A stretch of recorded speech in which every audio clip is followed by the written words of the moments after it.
Welcome to another episode of In My Own Words. I'm your host, Cory Thames, and with me I have my friend and mentor, State Senator and Senate Majority Leader, Kimberly Lightford. Senator, thanks for joining. Thanks for having me, Cory. It's a pleasure. You know, when I initially started thinking about who I wanted to interview, your name rose to the top of the list. Well, all right, then. Amen. One shout out for Cory. And I think that you have such an inspiring story, and I wanted to be able to provide a platform to give leaders that I look up to and respect an opportunity to be able to share those stories. So I'm really excited for today's interview. I'm glad you thought of me, and you have been on the move since we met. So I'm just trying to keep up with you. So before we go into our lightning round questions, since I have you, I got to ask. In 1998, you were the youngest person elected to the Illinois Senate.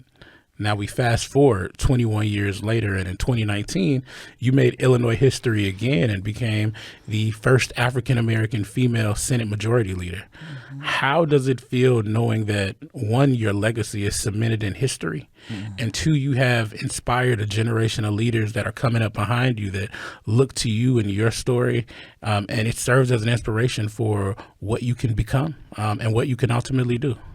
Well, you starting strong, Cory. That's powerful. And I have no less of expectation of you. Let's see if I can phrase that this way. Okay. I'm the first in my family to go to college, and I come from an abusive home. So I'm pretty amazed with the accomplishments that I've been able to make, honestly. I just feel like I was able to, maintain and grow through the midst of that to a place where I began to pray and dream about not wanting to feel the way I was feeling as a little girl and not wanting anyone else to feel that way. Just didn't know how to departmentalize trauma or didn't know what trauma really was or the definition of what I was feeling. But I knew I wanted to help. I wanted help. And I wanted to help. And so I prayed to God. I begged him, please help me. And if you help me, God, I'm going to help other people. And then as I began to get older, my prayer was constantly modified, right? So now you know more, you do more, right? So now my prayer grew from not just helping little girls like me, but anyone who was in need of help. They were poor, underprivileged. They were praying. They just needed help. I even began to pray for my foes. And that's powerful. Yes, and I wanted to keep my promise to God. I wanted to make sure that I was in a position where I could make things happen for other people. And it took a lot of discipline and a lot of focus to, even when the load gets heavy at times, just to stay committed and to my promise to do the best that I can to help other people. And so I'm really just excited that my life has come and my career has come full circle to be a person that a leader like you can say, hey, I've watched you and you're cemented in history. And that's like, wow, that's not what I thought of at 7 years old, right? But to be sitting here as an Illinois Senate Majority Leader, it's like, wow, be careful what you pray for. So before we get into the meat of the interview, I like to do a lightning round of questions. Okay. Most people really enjoy the lightning round. Okay, so you tell me the first answer that comes to your head. Okay. Drew Hill or Boyz II Men? Neither. I'm more of a first concert, New Edition girl, little Johnny Gill, put on your red dress. I'm Isley Brothers, Frankie Beverly and Mays. So neither. I got you. You can't get Boyz II Men without New Edition. That's true. That's true. And I can't remember where Drew Hill came from, but he was cool. But I had already put on my red dress and I was already happy feeling and I was already in there. Second is Aretha Franklin or Patti LaBelle? Oh, of course, Auntie Riri. Okay. Now, I love me some Patty. I love Patty, but I think the background of Miss Aretha Franklin and her legacy and her civil, being a part of the civil rights movement. And when you listen to her music during that time, it's just so compelling of the struggle she was describing as a Black woman. Yeah. And because she was gospel, yet she was mainstream, and her dad being a minister, I just think her story is really admirable, and her voice is just beyond beautiful. A favorite movie of all time? Okay, hold on for this one. Okay. Car Wash. Really? Car Wash. Okay. Okay. Now we're going to have fun. Car Wash. And you know why? When I'm telling you, I was the same little girl, and we went to see Car Wash. And it had to be like the first movie in the theater with the popcorn and my whole family. And I mean, it was Richard Pryor. I mean, it was the emotions. It was the Pointer Sisters. It was performance. Yep. It was funny. It had some. It had the corrections perspective in it and the struggles we have in the community. It had relationships. It was entertaining. So, I mean, it's been a lot of good movies. Okay. And it's a lot that I love, but I don't know if any of them touch me like Car Wash did. And last question is, who's a leader you look up to and why? My mother, my queen, Okay. my Foxy B. She's the original Queen Bee. And in order for me to kind of departmentalize her leadership is from the leadership of Dr. Maya Angelou, who taught me what a phenomenal woman was. And I thought, wow, that's my mother. Yeah. And then I went a little deeper into Maya and got to Still I Rise. And I said, wow, again, she's describing the resiliency of my mother and everything that my mother's sowing into me, even as a broken woman herself. Yeah. And then I was educated a little bit more from the founders of Delta Sigma Theta Sorority Incorporated. Shout out to Delta Sigma Theta. Hey, that's they were college women. Yeah. During the early 1900s, and they were so strong on sisterhood, and they were so strong on public service and loving. So that whole giving side of my mother, I was able to see it and shape it. And her love and her warmth and everything she was teaching me was that sisterhood side. So it was like, because of these other leaders, I was able to see my mother. And my mother, I admire her. She's my treasure. That's my queen, Foxy B.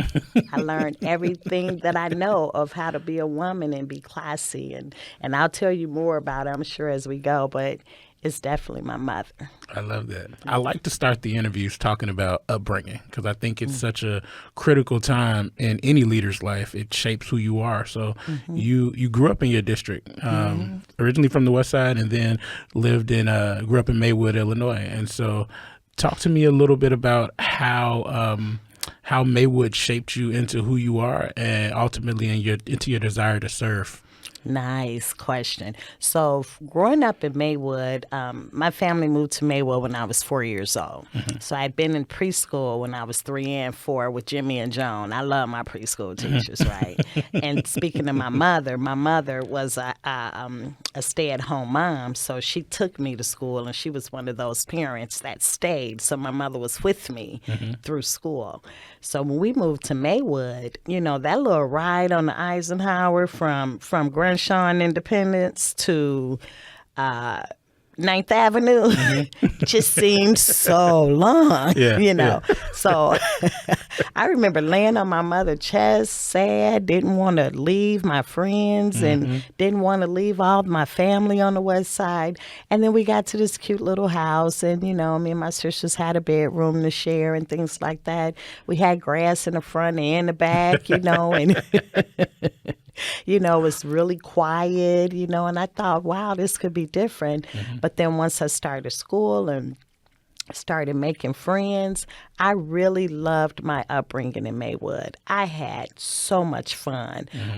The challenges that I was being dealt with at home, I was able to go into a space with great teachers and teachers who recognized that there had to be something more happening. And to embrace me and try to pull that out of me. And then I began to be so active by the fourth grade. So if I wasn't, cheerleader, student council, track, volleyball, softball, I did it all just to stay busy, and those things really help build the leadership in you and build that character up. I didn't know that's what I was doing, but it really helped to do that. And then in the midst of that, I had great friends, and we all went from grammar school to high school together, and we kept that friendship and then build on new friends that you meet from other primary grade schools. And we're all very close today. So Proviso East all day long, Maywood all I'm day Proviso long. West, but You Proviso West, it's okay. We still did that basketball thing every year. So, Proviso East, Maywood, I just think fun. I think loving. I think educational. I wouldn't change my upbringing. And then I'm blessed too that my mother, my grandmother, my great grandmother on both sides of my family were so instrumental in keeping that West Side, in me. So every weekend I'm on the West Side. Every summer I'm on the West Side. Holidays where it's the next home, right? So all of my friends that I had on the West Side was cool too. So I had a different set of friends over here and different. So it was a lot to learn from different segments and things that we learned in Maywood. We go teach our girlfriends on the West Side, and things they taught us on the West Side, we brought it back to the neighborhood, So it was a blessing. I enjoy my growing up. Hi, I'm Tawana Streeter, host of DIY DEI. Tune in on Monday at 7:30 p.m. on CAN TV 19 as I talk with Donata Andrews about work-life balance. That balance of leave work where work is, play. Yeah. Play is part of balance. Yes. Find some time Yes. to And play, what did I tell have you some last fun. night?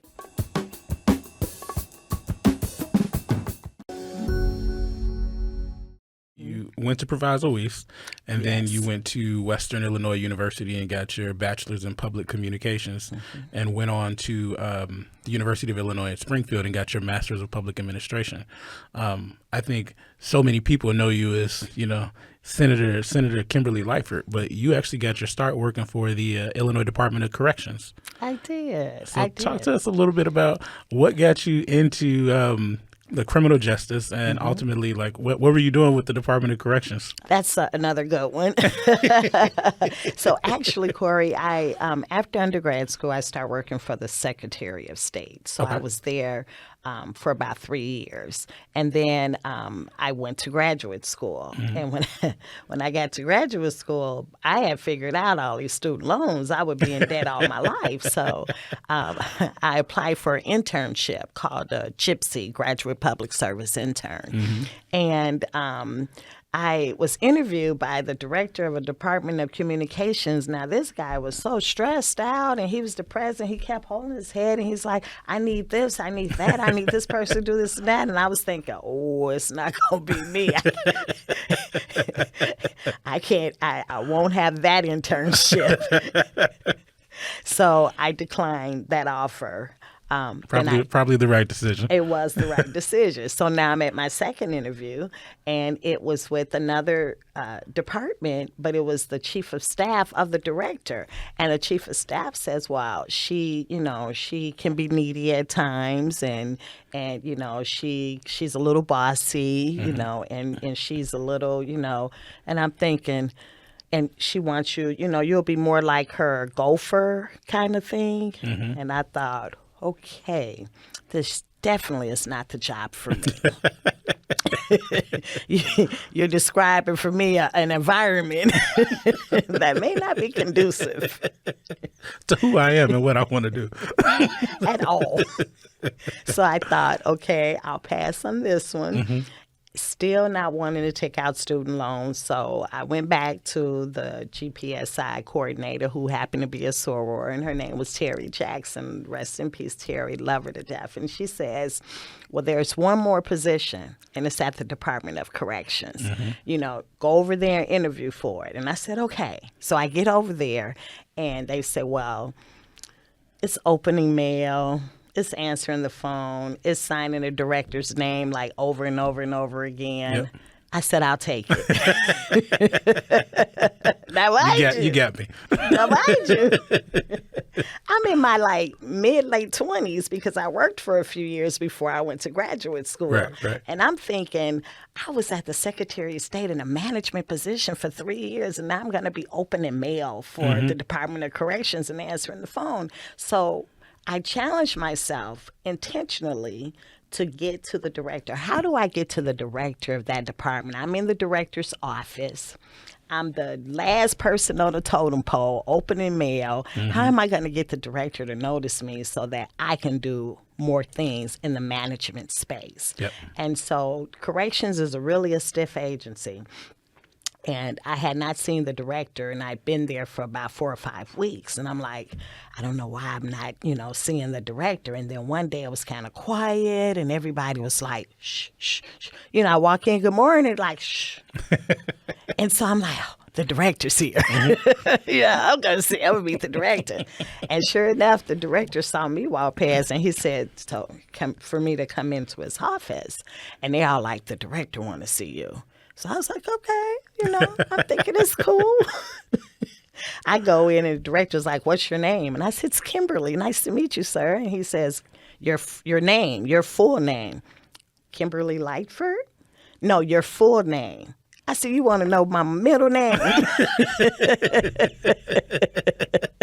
Why, director? And we hit it off. I said, Kimberly Ann Lightford. I said, I have my mother's middle name. He says, oh, okay. So I began to talk to the director and tell him what I was doing at the Secretary of State and why I was in graduate school and what my ideas were while at corrections. I was studying in the space of the electronic monitoring program. I was drafting for corrections what that could look like during my dissertation. And so I began to unfold some things to him, and it was nothing but heaven sent, just being in the right place with the right people at the right time, spiritually led, because then he says, well, you care about young people. That's a passion for you. I would like for you to represent me at the meetings for the Illinois Association of Park Districts, for the Big Boys, Big Brother and Big Sisters of America, the Boys and Girls Club, of America. So it's Big Brother, Big Sister, Boys and Girls Club of America, the Association Park Districts, and then also the Illinois Association of Recreation and Dance. And this is just upon you guys' meeting. Yeah, this was after we met. He challenged me. He had a speaking engagement, and he told me to write him a speech. And so they had a big file where all his previous speeches. So I did my research. I was in grad school, so I was on it. So I did all my research looking at speeches he'd done in other places around similar subjects. And I drafted a speech for him, and he thought my speech was pretty good, and I put in an outline form for him. And then after that, he was there maybe a few weeks later. He asked me something again. He asked me to see my paper. He just took an interest, which was a blessing for me because I told him when I first met him, I don't mind signing your name, but do you have a stamp? It's a lot of, and so we got to laugh again. So I think sometimes is people want to know your heart. Yeah. And they want to know, like who you are and where you come from to be able to determine whether or not they could trust that they can give you those extra assignments or take you outside of the scope. And once he knew my background and we met and had several conversations, he began to put me in places that helped me shape my passion and what I wanted to do. And although it started with criminal justice reform and the juveniles that were in the Department of Corrections, it ended up being, so much larger than that. Yeah. And I had no idea Yep. what I was headed for. So at 30, you were still with the Illinois Department of Corrections and also an elected trustee in the village of Maywood. And you hear that your predecessor, Senator Earlene Collins, is deciding to retire. And I'm sure folks are encouraging you at this point to throw your name into the hat. And you're thinking about, is it the right time? Can I do this? Can I raise the money? Talk to us a little bit about, one, the process for you deciding whether or not you want to throw your name into the hat, and what ultimately made you decide to run. Well, I've got to tell you, there was no process. There was no process. You want me to do what?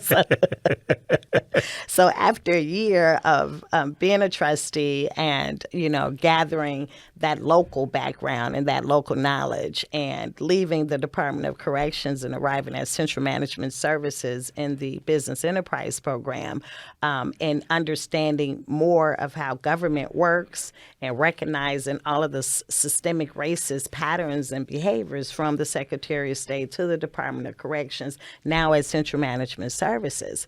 And so I thought, wow, what an opportunity to actually be able to use this experience that I've gathered and be able to go make a change to improve my community and our living conditions, right? And so I was asked to run. I called my auntie up and I told her, I was asked to run, and she says, well, where you going to get the money, from, babe? I said, I don't know. Like campaigns are expensive. Right. She's like, where you going to get the people from? I'm like, I don't know. I just know I know how to work hard. I know how to fundraise. I mean, at that time, not to this level of fundraising, nowadays, just remember we were back in 1997 at this time, right?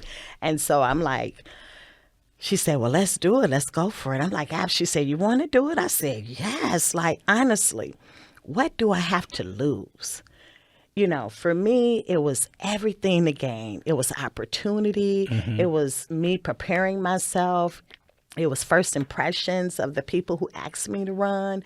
It was being in the right place, doing the right thing that I thought my ancestors, had wanted me to do. Yeah. I feel like I was doing everything that I was told to do. And now here comes this opportunity. And if I pass it up, will it ever come back my way? And so I just took a stab at it. I had Still I Rise license plates on my brand new card that I got myself for a master's graduation. And I said, if I'm turning in Still I Rise license plates, they're going to be for that number 4 that says official Senate. So that's really my long and short. I was naive.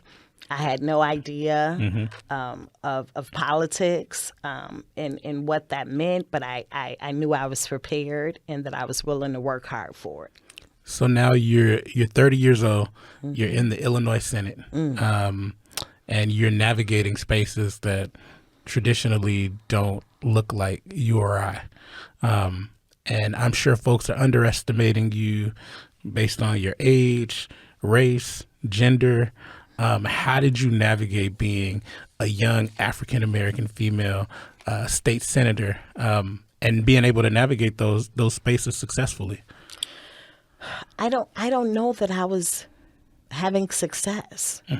I just knew that my mother did not like politics. When we first moved on the block, we were the third black family on the block in Maywood. And as we were growing up, she got involved with the block club, and she was a secretary and she would help put on the block club parties and do things. And so I thought she was okay with it. But when I started running, she was like, you're really not like this. Politics is dirty. And, I really don't want you to do this. Yeah. And I'm like, Mom, really? So I told her, that I felt politics would be what you make it. and that, I'm not dirty. There's no need to be dirty, and she told me to just mind your business and do the work. So that's all I remembered from that conversation, was that politics was dirty, but I didn't have to be dirty. Yep. To mind my own business and do the work. And so my mother's advice, really helped root me in, here you are in this place. You're very different from anyone else. Yeah. You're being overlooked. You're being underestimated. You'll make a comment and no one hears you. Someone will come behind you and say the same thing. And now it's a great idea. And then the support system from the older African-American community of legislators that you would think would be readily available for you because you've done all the right things was not available. Yeah. And then you've always had the most ridiculous South Side, West Side divide. I just, all my friends in college were from the South Side, from the West Side, from Provisor, from the Boogie, from East St. Louis. I mean, hey, it didn't matter, where you were from. So I didn't understand all the division, and so I just took the advice of my mother and just kept my head down and just did the work. And when I got wins, I was happy to receive them. The betrayals and all the challenges, I guess they would just help prepare me for the next win. Yeah. Yes, just to prepare me for the next win.